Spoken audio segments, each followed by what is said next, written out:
MLC గారు వచ్చేది కొంచెం. కాబట్టి మీ ఇంట్లో అందరికీ చెప్పండి, ఎట్టి బస్సులో కార్యకర్తలంటే క్రమశిక్షణ కార్యకర్తలని అందరికీ తెలుసు కనుక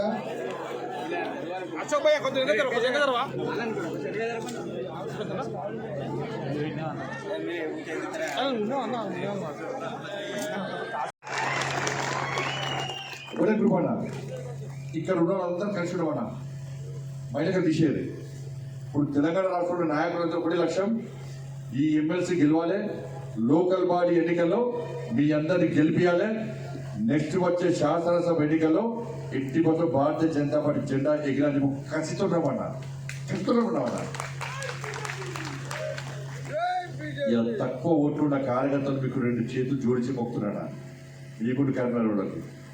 నా కరీంనగర్ పార్లమెంట్లో, పెద్దపల్లి పార్లమెంట్లో ఎక్కువ ఓట్లు ఉన్నాయన్న. ఇంత రమణారెడ్డి గారు చెప్పారు, ఇక్కడి నుంచి అక్కడ దాకా, ఈ మంచిర్యాల నుంచి సిద్దిపేట దాకా దాదాపు 1,60,000 ఓట్లు ఉన్నాయన్న, 2,60,000 ఓట్లు ఉన్నాయన్న. ఇలా కార్యకర్తలు 2 చేతులు జోడించి మొక్కుతున్నాడా. మీ భవిష్యత్తు కాదండి ఇది, తెలంగాణ రాష్ట్రంలో ఉన్న ప్రతి కార్యకర్త భవిష్యత్తు మీ చేతిలో ఉంది. ఆ కార్యకర్తలు ఏడుతున్నా, మంచి అవకాశం ఇది. మాకు ఎలక్షన్ తక్కువ ఓట్లు 5,000 ఓట్లు 10,000 ఉన్నాయి, ఇలా 30,000 ఓట్లు ఉన్నాయి. ఇక్కడ 30,000 ఓట్లు ఉన్నటువంటి ఈ మంచిర్యాల్, చెన్నూరు, బెల్లంపల్లి కార్యకర్తలకు 2 చేతులు జోడించి మొక్కుతున్నామని చెప్పురానా. మీరు ఓట్లేసి గెలిపిస్తే ఇలా వాళ్ళ భవిష్యత్తు కూడా బాగుపడుతుంది, పార్టీ భవిష్యత్తు బాగుపడుతుంది, మీ భవిష్యత్తు బాగుపడుతున్నాను. వాళ్ళందరూ వేడుకుంటున్నాను, మీ అందరినీ కష్టపడి పనిచేయమని రిక్వెస్ట్ చేస్తున్నాను వాళ్ళు. ఇది అంజరెడ్డి గారికి సంబంధించిన ఎన్నికలు కావు, బండి సంజయ్కి సంబంధించిన ఎన్నికలు కావు, రమణారెడ్డి గారికో, రామచంద్ర గారికో, రమణరావుకు సంబంధించిన ఎన్నికలు కావు. ఇవి తెలంగాణ భారతీయ జనతా పార్టీ కార్యకర్తల భవిష్యత్తుకు సంబంధించిన ఎన్నికలు అనేది. 25 ఓట్లన్నా, అంతకంటే మీరు ఏం పని చేయకండి. కేవలం మీకు ఇచ్చిన 25 ఓటాడు, 27 సాయంత్రం 5 గంటల 4 గంటల లోపు మీరు ఓటు వేసే బాధ్యత మాత్రమే మీది. నాకు వచ్చి కలవలేదు, నాకు ఖర్చులకు పైసలు ఇవ్వలేదు, నాకు ఫోన్ చేసి చెప్పలేదు, నాకు బిర్యానీ తినిపించలేదు, నాకు ఛాయ్ తాగలేదు, నా ఇంటికి రాలే పక్కింటోళ్ళకి వేడు, నాకు పడని వ్యక్తితో మాట్లాడుతున్నాడు, ఆయనతో ఫోటో చూస్తున్నాడు, ఈయన ఆ గ్రూపు, ఈయన ఈ గ్రూప్ అంటే నమ్మక ద్రోహం అన్నది. కన్న తల్లికి ద్రోహం చేశాడు. పార్టీకి ద్రోహం చేస్తే పార్టీ కన్న తల్లి లాంటిది, పార్టీకి ద్రోహం చేస్తే కన్న తల్లికి ద్రోహం చేశాడు.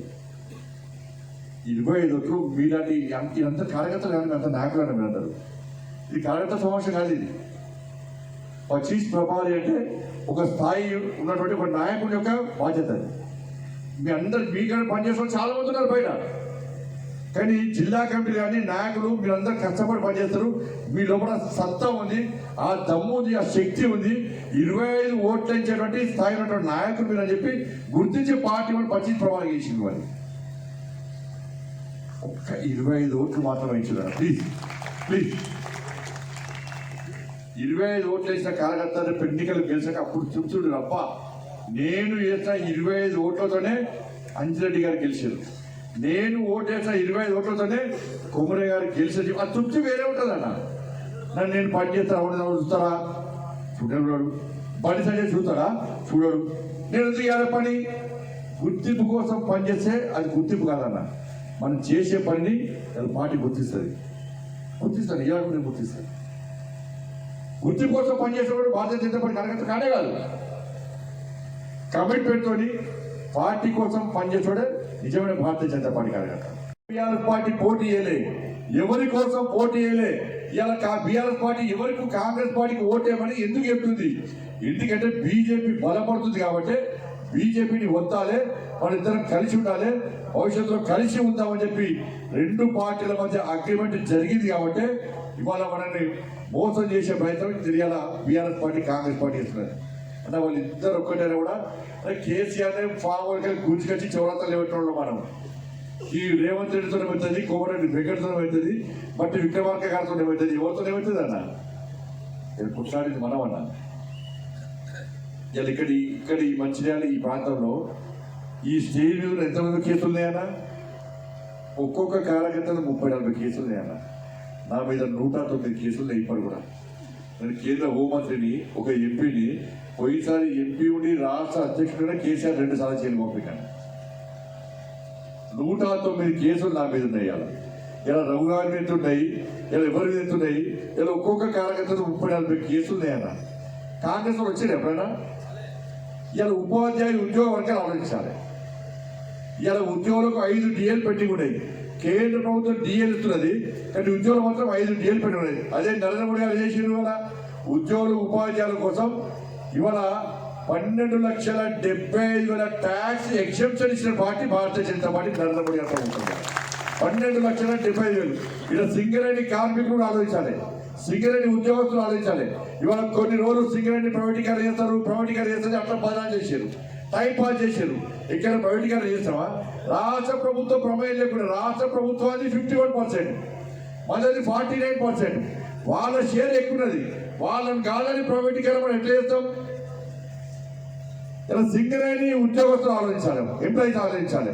12,70,000 ట్యాక్స్ ఎగ్జెంప్షన్ ఇస్తే ఉద్యోగస్తులకు ఉపాధ్యాయులకు సింగరేణి కార్మికులకు మీకు ఎంత న్యాయం జరిగిందో ఆలోచించండి. 5 లక్షల నుంచి ఎక్కువ 12 లక్షలు పెంచినాం మనం. ఏ ప్రభుత్వం అంతా సాహసం చేయదు, ఏ ప్రభుత్వం అంతా డేర్ చేయదు. వాళ్ళ ఓట్ల కోసం తాపత్రయపడతారు తప్ప, హామీ ఇస్తారు తప్ప అమలు చేసే పార్టీ భారతీయ జనతా పార్టీ నరేంద్ర మోడీ గారి ప్రభుత్వం. వాళ్ళ 5 డిఎల్ మనం ఇస్తున్నాం కేంద్ర ప్రభుత్వం.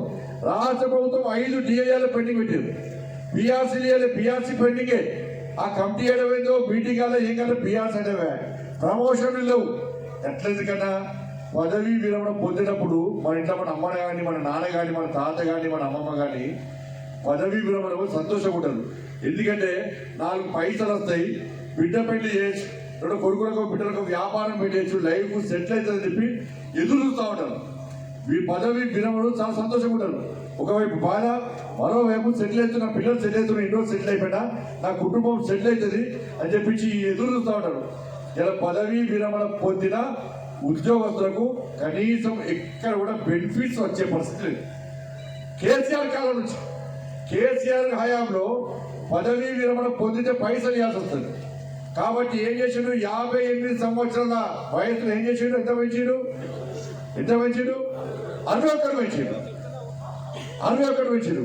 ఇక ఉద్యోగాలు ఎడస్తాయనా? రాలే. ఇలా పోయిన సంవత్సరము 8,000 మంది రిటైర్ అయ్యారు.